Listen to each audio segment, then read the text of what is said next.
अब अगला सवाल यहाँ पे एक बड़ा अहम है जो बोर्ड में अक्सर आता है, why mitochondria called power house of the cell. बिस्मिल्लाहिर्रहमानिर्रहीम, अस्सलाम वालेकुम। मैं हूँ हसाम रहमान और आज हमारा टॉपिक है फंक्शंस ऑफ माइटोकॉन्ड्रिया। अब माइटोकॉन्ड्रिया के अंदर जो मटेरियल मौजूद है इसे हम कहते हैं माइटोकॉन्ड्रियल मैट्रिक्स। इस मैट्रिक्स के अंदर बहुत सारे इंजाइम्स मौजूद होते हैं, को इंजाइम्स मौजूद होते हैं, ऑर्गेनिक और इनऑर्गेनिक साल्ट्स मौजूद होते हैं। अब ये सारे के सारे जो मटेरियल हैं इनका काम क्या है? ये इन्वॉल्व होते हैं बहुत सारे मेटाबॉलिक प्रोसेसेस को चलाने के लिए। अब वो मेटाबॉलिक प्रोसेस कौन कौन से हो सकते हैं? मसलन क्रेब्स साइकिल, एरोबिक रेस्पिरेशन और फैटी एसिड मेटाबॉलिज्म। अब इन मेटाबॉलिक प्रोसेसेस के नतीजे में होता क्या है? देखिए, हम जो खाना खाते हैं ना, खुराक खाते हैं, अब उसमें कार्बोहाइड्रेट होता है, प्रोटीन, लिपिड्स, उन तमाम खुराक की एनर्जी को कन्वर्ट किया जाता है एटीपी में, और वो कौन करता है? वो माइटोकॉन्ड्रिया करता है। मिसाल के तौर पर देखें, क्रेब्स साइकिल के नतीजे में कार्बोहाइड्रेट की एनर्जी, कार्बोहाइड्रेट जिसमें कार्बन और हाइड्रोजन बॉन्ड होता है, इस कार्बन हाइड्रोजन बॉन्ड की एनर्जी को कन्वर्ट किया जाता है NADH की एनर्जी में, निकोटीन अमाइड एडेनिन डाइन्यूक्लियोटाइड, और साथ ATP की एनर्जी में, एडिनोसिन ट्राइफॉस्फेट। ठीक है, ATP। इसी तरह एरोबिक रेस्पिरेशन में क्या किया जाता है? ये जो NADH है ना, NADH की एनर्जी को कन्वर्ट किया जाता है ATP में।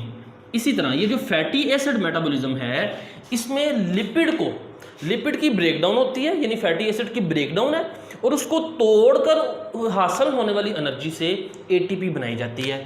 तो अब किस्सा मुख्तसर ये कि ये जितने भी मेटाबॉलिक प्रोसेस हो रहे हैं ये ऑर्गेनिक कंपाउंड को तोड़ते हैं। ऑर्गेनिक कंपाउंड जो खुराक हम खाते हैं उसको तोड़ते हैं, और उसको तोड़ने के नतीजे में बनने वाली एनर्जी से क्या बनाते हैं?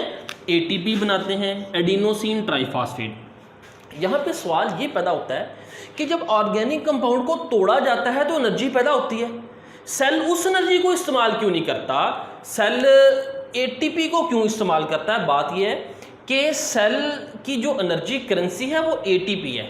जिस तरह मिसाल के तौर पर यहाँ हम पाकिस्तान में रहते हैं, तो पाकिस्तान में अगर आप बाज़ार में डॉलर लेके चले जाएं तो आप उससे ख़रीदारी नहीं कर सकते। अगर रियाल लेके बाज़ार में जाते हैं तो तब भी आप उससे ख़रीदारी नहीं कर सकते, क्योंकि यहाँ की जो एनर्जी करेंसी है वो है रुपया। जब आप रुपया लेके जाएंगे तो तब आपकी ज़रूरत पूरी होगी, डॉलर से आपकी ज़रूरत पूरी नहीं होगी। बिल्कुल इसी तरह सेल की एनर्जी करेंसी ATP है, और सेल एनर्जी ATP की शक्ल में इस्तेमाल करता है, तो ATP होगी तो सेल की डिमांड पूरी होगी।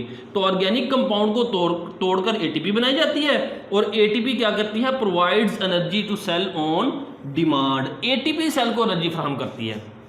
अब एक दूसरी वजह यहाँ पे ये है, जो सेल है ना, सेल को एनर्जी की फौरी ज़रूरत होती है।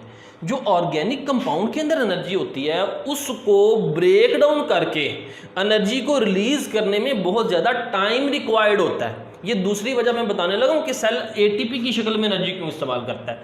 देखिए, जो ऑर्गेनिक कंपाउंड है, या आप क्या लें, फूड से एनर्जी को एक्सट्रैक्ट करने में टाइम रिक्वायर्ड होता है, बहुत ज़्यादा टाइम लगता है। लेकिन सेल को तो फ़ौरन एनर्जी की ज़रूरत होती है, उसे जब एनर्जी की ज़रूरत है, जैसे ही उसकी डिमांड है, फ़ौरन डिमांड पूरी करनी पड़ती है। लेकिन ऑर्गेनिक कंपाउंड को तोड़कर एनर्जी रिलीज़ करने में टाइम लगता है।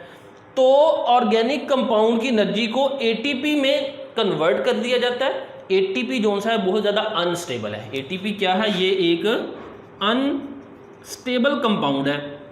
जैसे ही, अब ये सेल के अंदर मौजूद है, जैसे ही सेल को एनर्जी की ज़रूरत है फ़ौरन ATP टूटता है और सेल को एनर्जी फराहम करता है। ये वजह है कि सेल ऑर्गेनिक कंपाउंड से डायरेक्ट एनर्जी नहीं लेता, बल्कि ATP से एनर्जी लेता है। फिर आगे हम देखते हैं कि वो कह रहा है कि माइटोकॉन्ड्रिया की साइज़ और जो नंबर है ना वो वेरीज करते हैं मुख्तलिफ सेल में, डिपेंड करता है फिजियोलॉजिकल एक्टिविटी पे। इसको और से समझिएगा।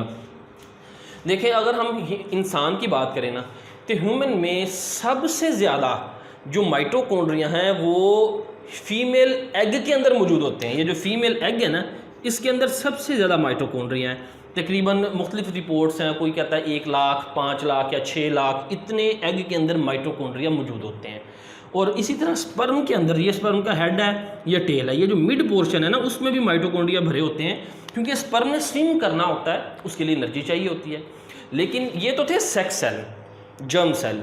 लेकिन अगर हम सोमैटिक सेल की बात करें, बॉडी के सेल, तो सबसे ज़्यादा माइटोकॉन्ड्रिया वहाँ पे होते हैं जिन सेल ने काम ज़्यादा करना है, जिसकी फिजियोलॉजिकल एक्टिविटी ज़्यादा है। ज़ाहिर बात है जो ज़्यादा काम करेगा उसको एनर्जी भी ज़्यादा चाहिए। अब उसमें हैं एक तो मसल सेल, ये मसल सेल और नर्व सेल। और अगर मैं आपसे सवाल करूं मसल सेल में से भी कौन से मसल सेल हैं जो सबसे ज़्यादा काम करते हैं, देखें जब आप सोए होते हैं तो तमाम मसल सेल रेस्ट पे होते हैं, लेकिन एक मसल की किस्म ऐसी है जो काम कर रही है, वो है हार्ट मसल, दिल के मसल।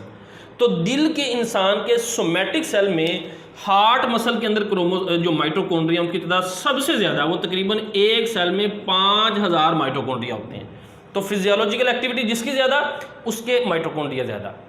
अब अगला सवाल यहाँ पे एक बड़ा अहम है जो बोर्ड में अक्सर आता है, why mitochondria called power house of the cell. Mitochondria को सेल का पावर हाउस क्यों कहते हैं? अब इसको गौर से समझिएगा। देखिए माइटोकॉन्ड्रिया क्या करता है, फूड की जो एनर्जी है, खुराक में मौजूद एनर्जी, उसको तोड़ता है, उस एनर्जी से क्या बनाता है, एटीपी।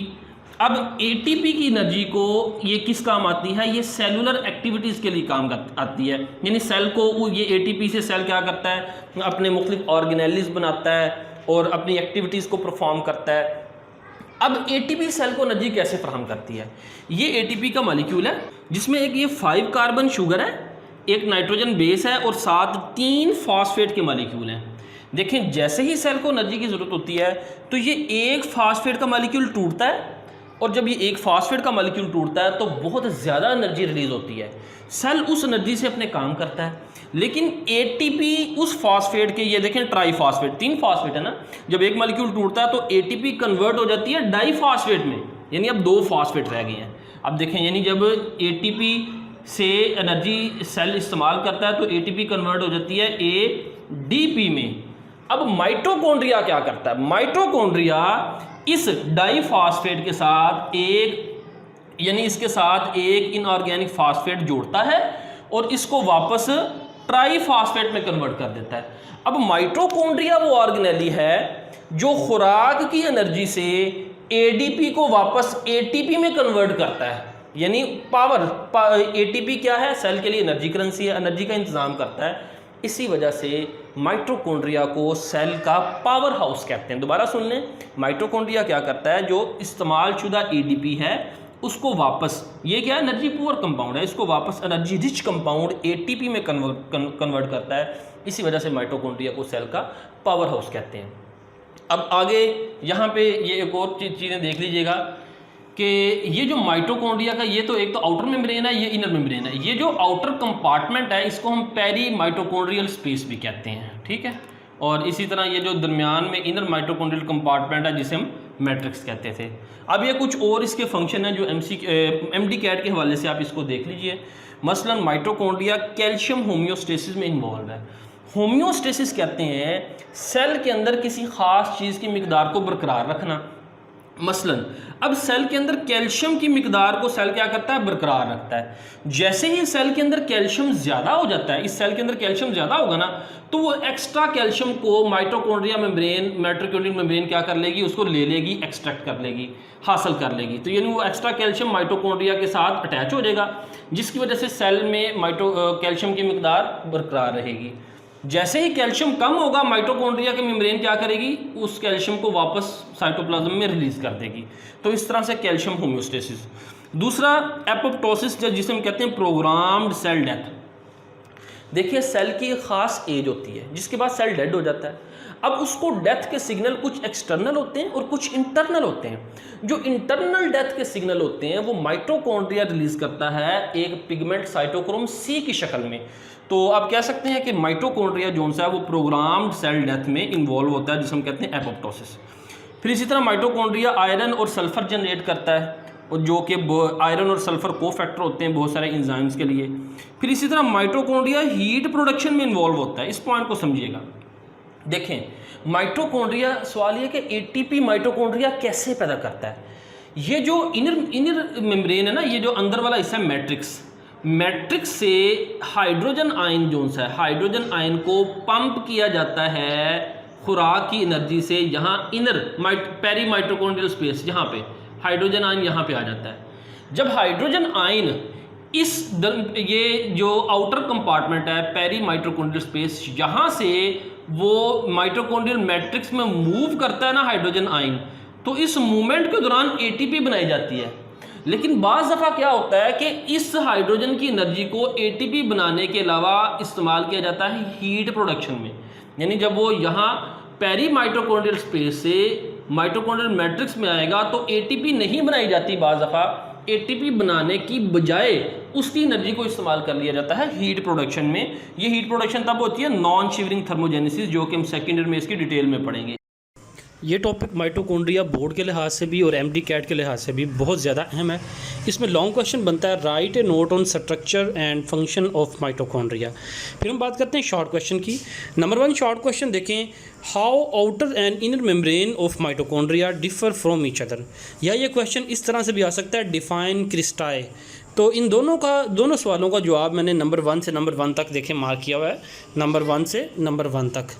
फिर क्वेश्चन नंबर 2 देखें, differentiate between F1 particle from crystal, यानी डिफरेंशिएट F1 पार्टिकल फ्रॉम क्रिस्टाई। तो ये क्रिस्टाई की डेफिनेशन मैंने बता दी नंबर 1 क्वेश्चन के अंदर, और F1 पार्टिकल की डेफिनेशन ये नंबर 2 से नंबर 2 तक मैंने मार्क कर दिया है। क्वेश्चन नंबर 3 है, why mitochondria called self replicating organelle. इसको सेल्फ रेप्लिकेटिंग ऑर्गेनेली क्यों कहते हैं? तो ये नंबर 3 से नंबर 3 तक मैंने इसका जवाब जो सा है वो मार्क कर दिया है। फिर क्वेश्चन नंबर 4 देखें, give functions of mitochondria. Mitochondria के फंक्शन बयान करें। इसका जवाब ये नंबर 4 से नंबर 4 तक मैंने मार्क कर दिया है। फिर ये MCQ आप देखें, ये MCQ बनता है बड़ा अहम है। मसलन माइटोकॉन्ड्रियल मैट्रिक्स में enzyme, coenzyme, organic, inorganic salts मौजूद होते हैं। तो ये इनमें से कोई से 3 और चौथा कोई और इरेलेवेंट ऑप्शन दे के ये MCQ पूछा जा सकता है। फिर आगे क्वेश्चन नंबर 5 देखें, why mitochondria called power house of the cell. तो इसका जवाब मैंने ये नंबर 5 से नंबर 5 तक मार्क कर दिया है। फिर क्वेश्चन नंबर 6 देखें, where in mitochondria are enzymes and salts etcetera present, name one cycle occurring here. तो इसका जवाब मैंने नीचे लिख दिया कि माइटोकॉन्ड्रियल मैट्रिक्स में इंजाइम और साल्ट्स वगैरह प्रेजेंट होते हैं, और इसमें जो साइकिल है वो क्रब साइकिल जो सा इसमें चलता है। तो फिर इसके अलावा यहाँ पे देखें, माइटोकॉन्ड्रियल मैट्रिक्स की डेफिनेशन आप ग्लॉसरी के पेज नंबर 9 से भी कर सकते हैं, first year glossary page number 9। फिर साथ ही MCQ बड़े हैं, मैं देखें, Crysta is made of lipoprotein. इसी तरह ये आगे MCQ यानी आ सकता है कि क्रिस्टा से रिलेटेड कौन सी चीज़ें हैं, लिपोप्रोटीन है, इंजाइम्स हैं और F1 पार्टिकल्स हैं। तो ये था आज का टॉपिक। मिलते हैं अगले लेक्चर के साथ। अस्सलामु अलैकुम वरहमतुल्लाहि वबरकातुहू। सुब्हानकल्लाहुम्मा व बिहम्दिका अशहदु अल्ला इलाहा इल्ला अंता अस्तगफिरुका व अतूबु इलैक।